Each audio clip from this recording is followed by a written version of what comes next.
বিগত কয়েক বছর ধরে এনআরসি, এনপিআর, সিএ ইত্যাদি নিয়ে আমরা ভিডিও করছি, আন্দোলন করছি, কিন্তু অনেকের ধারণা হয়েছে যে আমরা হাতে গোনা দুই একজন ছাড়া হয়তো এই বিষয়টা নিয়ে খুব একটা কেউ চিৎকার করছে না। নন ইস্যুকে আমরা ইস্যু বানানোর চেষ্টা করছি।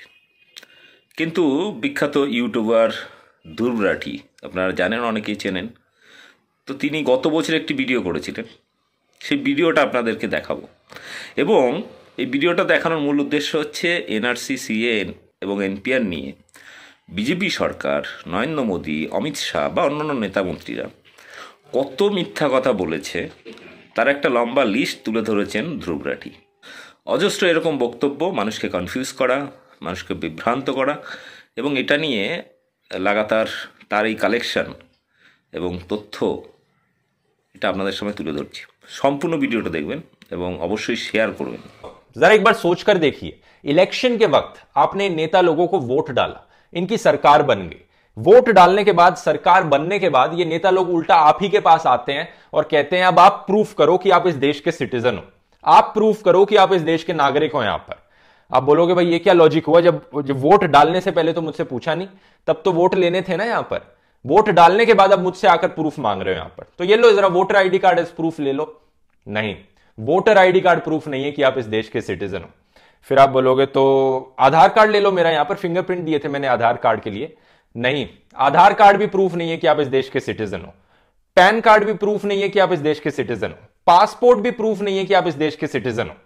यह है दोस्तों इनका नया नेशन वाइड एनआरसी का लॉजिक। यह मैं नहीं कह रहा हूं, यह हमारे देश के होम मिनिस्टर अमित शाह ने खुद कहा है अपने लेटेस्ट टाइम्स नाउ के इंटरव्यू में। जरा सुनिए। तो ये आधार, ये वोटर कार्ड और ये जितने तमाम डॉक्यूमेंट होते हैं, ये क्या आपको अपने नागरिकता पहचानने देते हैं? ना जी, ये नहीं है। इससे नागरिकता तय नहीं होती है और आधार से तो जरा भी नहीं तय होती। वोटर आईडी कार्ड, आधार कार्ड, पासपोर्ट कोई प्रूफ नहीं है सिटीजनशिप का। ये चीज न्यू इंडियन एक्सप्रेस की एक न्यूज रिपोर्ट ने भी बताई है, जिसको एक गवर्नमेंट ऑफिशियल्स के द्वारा सोर्स किया गया है यहां पर। पिछले वीडियो में मैंने आसाम में हुए एनआरसी को एक्सप्लेन किया था, लेकिन होम मिनिस्टर अमित शाह ने अपने लेटेस्ट इंटरव्यूज में कहा है कि जो नेशन वाइड एनआरसी होगा वो अलग होगा असम के एनआरसी से, वैसा नहीं प्रोसीजर किया जाएगा। तो उनके इंटरव्यूज के बेसिस पे, हमारे प्रधानमंत्री की स्पीचेस के बेसिस पे और जो ऑफिशियल गवर्नमेंट की तरफ से स्टेटमेंट्स आई हैं उनके बेसिस पे, आइए देखते हैं इस वीडियो में ये नेशन वाइड एनआरसी क्या होगा, कैसा दिख सकता है, और ये एनपीआर क्या है, कैसे काम करेगा। अब आप यहां पर शायद पूछेंगे कि मैं नेशन वाइड एनआरसी की बात ही क्यों कर रहा हूं, क्योंकि हमारे प्रधानमंत्री मोदी जी ने अपनी लेटेस्ट स्पीच में कहा कि एनआरसी का कोई प्लान नहीं है। जब से इनकी नई सरकार आई है, नेशन वाइड एनआरसी की इन्होंने कभी चर्चा नहीं करी, कोई डिटेंशन सेंटर नहीं बने हमारे देश में। एक चीज मैं कह दूं दोस्तों यहां पर कि हमारे प्रधानमंत्री से ज्यादा झूठा इंसान मैंने आज तक नहीं देखा अपनी जिंदगी में। ओपनली झूठ बोलते हैं चिल्ला चिल्लाकर। ये देखिए जरा। मेरी सरकार आने के बाद 2014 से आज तक मैं 130 करोड़ देशवासियों को कहना चाहता हूं, कहीं पर भी एनआरसी शब्द पर कोई चर्चा नहीं हुई है, कोई बात नहीं हुई है। शायद इन्हें लगता है इतना उछल उछल कर, चिल्ला चिल्ला कर बोलेंगे तो लोग इनके झूठ को सच मान लेंगे। एक्चुअली में पता है क्या दोस्तों, ये एक प्रोपेगेंडा टेक्निक है, एक लॉजिकल फैलेसी है, जिसे जर्मन में कहते हैं ग्रोसे ल्यूगे, अ बिग लाई। इसको सबसे पहले मेंशन किया था जर्मनी के सबसे फेमस डिक्टेटर ने, जिसका नाम आप जानते ही होंगे।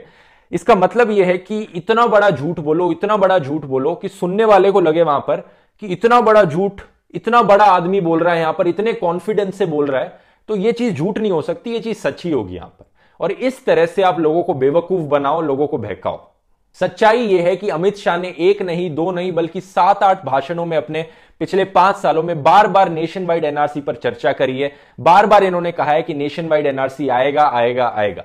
हम इस पर बिल्कुल साफ है कि इस देश में एनआरसी होकर रहेगी। एनआरसी की प्रक्रिया देश भर में होगी। देश भर के अंदर नेशनल रजिस्टर ऑफ सिटीजन्स को हम लेकर आएंगे। आप क्रोनोलॉजी समझ लीजिए, पहले सीए भी आने जा रहा है, सीए भी आने के बाद एनआरसी आएगा, और एनआरसी सिर्फ बंगाल के लिए नहीं आएगा, पूरे देश के लिए आएगा। नहीं, देश भर में करना ही चाहिए। इसका नाम ही national citizen register of citizens है। एनआरसी शब्द पर कोई चर्चा नहीं हुई है, कोई बात नहीं हुई है। फिर मोदी जी ने अपनी स्पीच में कहा कि देश में कोई डिटेंशन सेंटर्स ही नहीं है। एक और बहुत अच्छा एग्जाम्पल इस प्रोपेगेंडा टेक्निक का।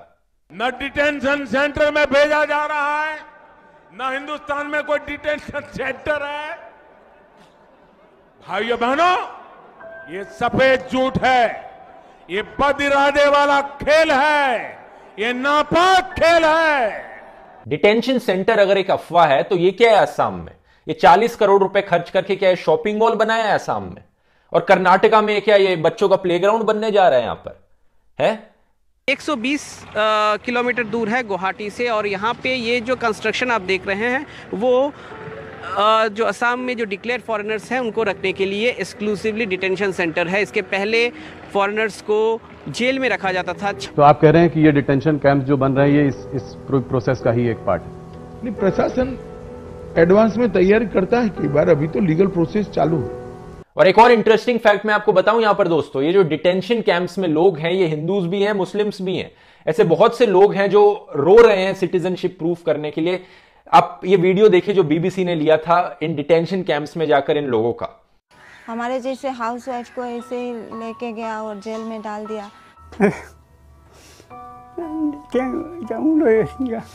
एक रूम में कम से कम 50 आदमी 55 आदमी एक रूम में रखता था। बाथरूम का सामने सोना पड़ता है आदमी को।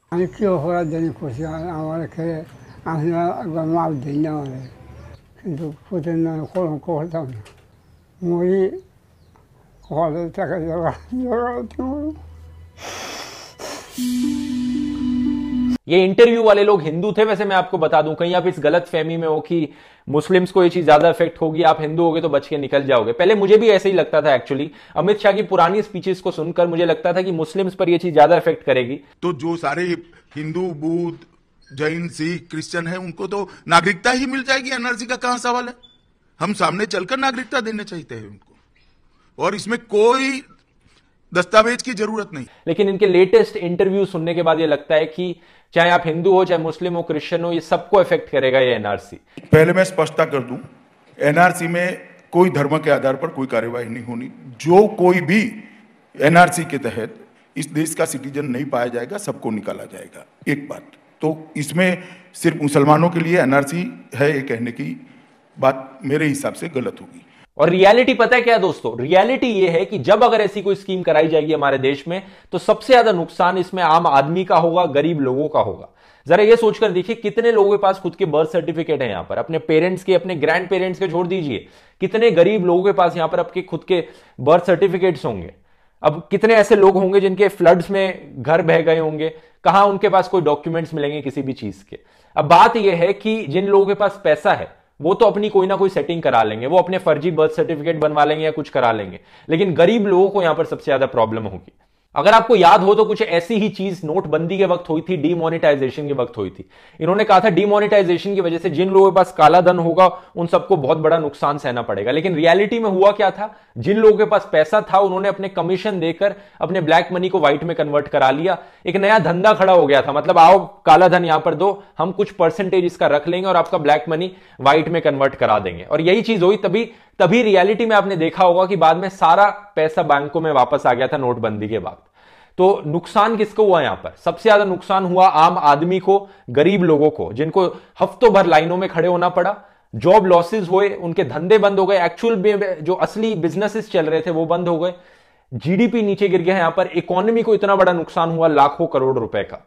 डीमोनेटाइजेशन की तरह नेशन वाइड एनआरसी में भी जीरो प्लानिंग है सरकार की तरफ से। मैं ऐसा क्यों कह रहा हूं? क्योंकि आप खुद ही सोचकर देखिए, एक ऐसी स्कीम जिसमें हमारे प्राइम मिनिस्टर कुछ कहते हैं, होम मिनिस्टर उसका उल्टा कहते हैं, वहां पर तीसरा मिनिस्टर कोई कुछ और कहता है जो दोनों से डिसएग्री करता हो, तो सरकार खुद ही यहां पर क्लियर नहीं है कि वो करना क्या चाहते हैं। यहां पर मैं अभी भी यही कहूंगा कि मेरी राय में असली रीजन सरकार ये चीजें क्यों कर रही है, एनआरसी, सीए, ये लोगों का ध्यान भटकाना चाहते हैं। ये लोगों का ध्यान भटकाना चाहते हैं कि इकोनॉमिक स्लोडाउन इतना बढ़ गया है, यहां पर जीडीपी इतनी तेजी से नीचे जा रहा है, जॉब लॉसेस इतने ज्यादा हो रहे हैं, बिजनेसेस डाउन हो चुके हैं। इनफैक्ट लेटेस्ट रिपोर्ट जो ऑर्गेनाइजेशन फॉर ओईसीडी ने बताया है कि इकोनॉमिक स्लोडाउन की वजह से हमारे देश को 2.8 लाख करोड़ रुपीस का नुकसान हुआ है। जरा सोच के देखिए कितना बड़ा नंबर है, 2.8 लाख करोड़। लेकिन हमारी सरकार क्या कहती है? नहीं, हम करोड़ों रुपए खर्च करेंगे डिटेंशन सेंटर्स बनाने में, हम करोड़ों रुपए खर्च करेंगे एनआरसी को करवाने में। असम के एनआरसी में मैंने बताया था 1600 करोड़ रुपीस से ज्यादा का घोटाला हुआ था, इन्होंने कहा था। फिर भी नहीं हम पैसे खर्च करेंगे एनआरसी को कराने में। अब ये एक नई चीज लाए, कहते हैं हम ये एनपीआर करेंगे। एनपीआर का मतलब है नेशनल पॉपुलेशन रजिस्टर। सरकार ने अभी भी इसके लिए ऑलमोस्ट 4000 करोड़ रुपीस सैंक्शन किए करवाने के लिए। बेसिकली एक एक्सरसाइज है जिसमें सरकारी ऑफिशियल्स देश में रहने वाले सब लोगों के पास जाएंगे और उनका डेटा कलेक्ट करेंगे। अब सरकार कहती है किया जा रहा है सेंसस 2021 के लिए, और एनपीआर वैसे कोई नई चीज नहीं है दोस्तों, एनपीआर 2010 में भी कराया गया था, लेकिन कुछ मेन डिफरेंसेस है यहां पर। अब जो एनपीआर कराया जा रहा है और जो 2010 वाला एनपीआर था, जैसे कि रिपोर्ट्स ने बताया इस बारी के एनपीआर में एक जगह है, एक सेक्शन है जिसमें आपसे पूछते हैं आपके पेरेंट्स के प्लेस ऑफ बर्थ के बारे में और उनके डेट ऑफ बर्थ के बारे में। अब ये एक ऐसी चीज है जो एनपीआर को लिंक करती है एनआरसी से, क्योंकि आसाम में हमने देखा था कैसे पेरेंट्स के बर्थ सर्टिफिकेट, ग्रैंड पेरेंट्स के बर्थ सर्टिफिकेट जैसी चीजों की जरूरत पड़ी थी लोगों की सिटीजनशिप प्रूफ करने के लिए। तो एनपीआर में जो लोग डाउटफुल निकलेंगे उन पर एनआरसी अप्लाई कर दिया जाएगा। अब एक चीज यहां पर मैं कहना चाहूंगा, अमित शाह ने कहा था अपने 24 दिसंबर 2019 के इंटरव्यू में कि एनपीआर में और एनआरसी में कोई रिलेशन नहीं है, दोनों में कोई लिंक नहीं है किसी भी तरह का। ये दोनों प्रक्रिया का कोई लेन देन नहीं है, न दोनों प्रक्रिया का एक दूसरे के सर्वे में उपयोग हो सकता है। एनपीआर के लिए जो अभी प्रक्रिया चलेगी इसका उपयोग कभी भी एनआरसी के लिए नहीं हो सकता, दो कानून भी अलग है। लेकिन यह चीज झूठ थी। रियलिटी यह है दोस्तों कि 26 नवंबर 2014 को सरकार के खुद के लोगों ने राज्यसभा में कहा था कि NPR is the first step to NRC, और इस प्रूफ का लिंक मैंने डिस्क्रिप्शन में डाल दिया। अगर आपको मेरी बात पर यकीन नहीं हो रहा तो आप खुद जाकर चेक कर सकते हैं, सरकार की खुद की वेबसाइट पर है ये। और सिर्फ इतना ही नहीं, होम मिनिस्ट्री की खुद की एनुअल रिपोर्ट 2018-19 कहती है कि NPR is the first step to NRC. और यह चीज दोस्तों एक दो बार नहीं बल्कि इन टोटल 9 अलग अलग बार सरकार ने मेंशन किया है कि एनपीआर और एनआरसी में एक लिंक है, एनपीआर एक फर्स्ट स्टेप है एनआरसी के लिए। मुझे समझ नहीं आता कि सरकार में बैठे लोग इतना झूठ क्यों बोलते हैं लोगों से, मतलब क्लियरली बताने में क्या जा रहा है। फिर मैं सोचता हूं तो मुझे लगता है कि हाँ ये झूठ इसलिए बोल रहे हैं क्योंकि एक ही रीजन हो सकता है, बस लोगों को डिस्ट्रैक्ट करो, लोगों को कंफ्यूज करो, असली इश्यूज से लोगों का ध्यान हटाओ यहां पर। कोई और रीजन मुझे समझ में नहीं आता। आपको क्या लगता है? आप नीचे कॉमेंट्स में लिखकर बता सकते हैं। एनपीआर और एनआरसी के बीच में स्ट्रॉन्ग लिंक की वजह से वेस्ट बंगाल और केरला के चीफ मिनिस्टर्स ने कहा है कि हमारी स्टेट में ये एनपीआर की एक्सरसाइज नहीं होगी, हमने रुकवा दी है यहां पर। उम्मीद है दोस्तों आपको वीडियो पसंद आया होगा। इस वीडियो को शेयर कीजिए। अगर आपको मेरा काम पसंद आता है, आप फ्यूचर में ऐसे ही और इन्फॉर्मेटिव नॉलेजेबल वीडियोस देखना चाहते हैं तो आप मुझे सपोर्ट कर सकते हैं patreon.com/ध्रुव राठी पे, क्योंकि आप जैसे लोगों की फंडिंग की वजह से ही मैं ऐसे वीडियोस बना पाता हूं। मेन स्ट्रीम मीडिया की तरह मेरे पास कोई बड़े बड़े पॉलिटिकल स्पॉन्सर्स नहीं है, कोई बड़े कॉर्पोरेट स्पॉन्सर्स नहीं है, सिर्फ क्राउड फंडिंग की वजह से ये चैनल चल पाता है, जिसकी वजह से आप ऐसे वीडियोस को देख पाते हैं। तो चलिए दोस्तों, मिलते हैं अगले वीडियो में। बहुत बहुत धन्यवाद।